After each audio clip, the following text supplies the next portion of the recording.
જય મહાદેવ. કેમ છો ગુજરાતની જનતા? સ્વસ્થ હશો અને બધા મજામાં હશો. ટાઈમ થઈ રહ્યો છે સાંજના 6 વાગવાની તૈયારીમાં છે અને આજે શું બનાવવું એ હું વિચારી રહી છું. તો આજે હું બનાવવાની છું મૂળાની ભાજી. અને કોને કોને મૂળાની ભાજી ભાવે છે તો પ્લીઝ કોમેન્ટમાં મને શેર કરજો અને મારા વિડીયોને લાઈક કરજો અને મારી ચેનલને સબસ્ક્રાઈબ કરવાનું ભૂલતા નહીં.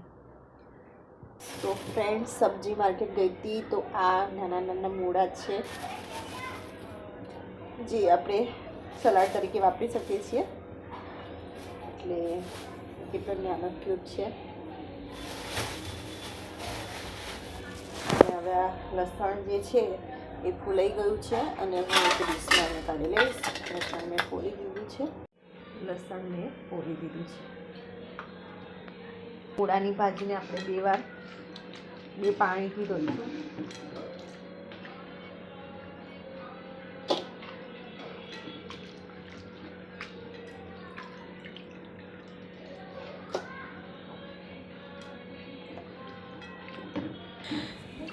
અને મિત્રો, ભાજીની અંદર લસણનો ટેસ્ટ ખૂબ જ સરસ આવે છે.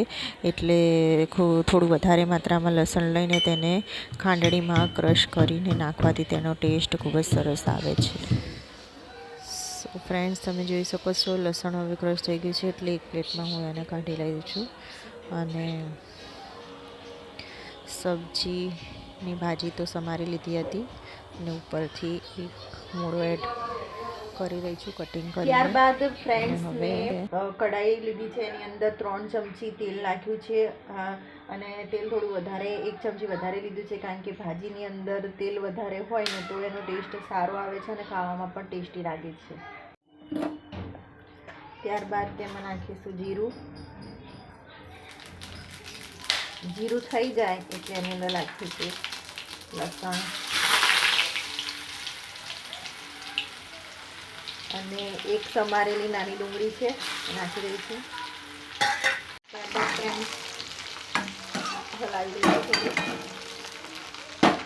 હવે ફ્રેન્ડ્સ, થોડી ડુંગળી સતરાઈ ગઈ છે અને લસણનો કલર બ્રાઉન કલર આવી ગયો છે. હવે આપણે ભાજી તેમાં એડ કરી દઈશું.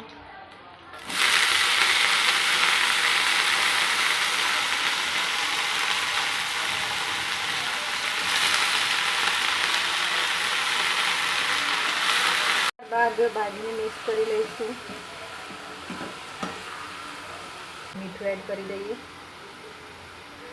મીઠું થોડું ધ્યાનથી નાખવાનું કારણ કે ભાજીની અંદર મીઠું વધારે ના પડી જાય એનું ધ્યાન રાખવું જરૂરી. હળદર એડ કરીશું. હવે મિક્સ કરી દઈશું. સો ફ્રેન્ડ્સ, ત્યારબાદ મરચું પણ એડ કર્યું હતું પણ ક્લિપ થોડી ડિલીટ થઈ ગઈ છે. જ્યારે ભાજીને નાખી હતી ત્યારે કેટલી કઢાઈ ભરાઈ ગઈ હતી અને અત્યારે જો કેટલી ઓછી થઈ ગઈ છે. હવે તેને ધીમા તાપે ચડવા દઈશું 10 થી 15 મિનિટ સુધી ઢક્કણ ઢાંકીને. ત્યારબાદ મેં બીજા ગેસ ઉપર ભાજી થોડી ધીમા તાપે ચડવા દીધી હતી અને એક સાઈડમાં હું રોટલી માટે તવો મૂકી રહી છું. અને રોટલીના તવાને પહેલાં હું સાફ કરી રહી છું અને પછી ફટાફટ હું રોટલી બનાવી દઈશ.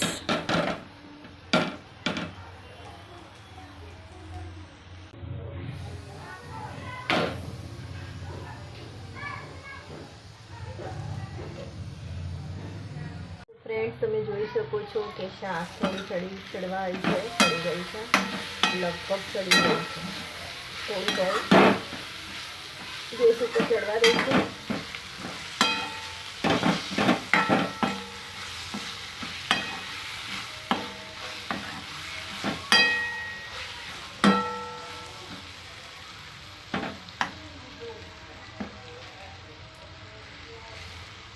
ચડી ગયા છે મૂળા.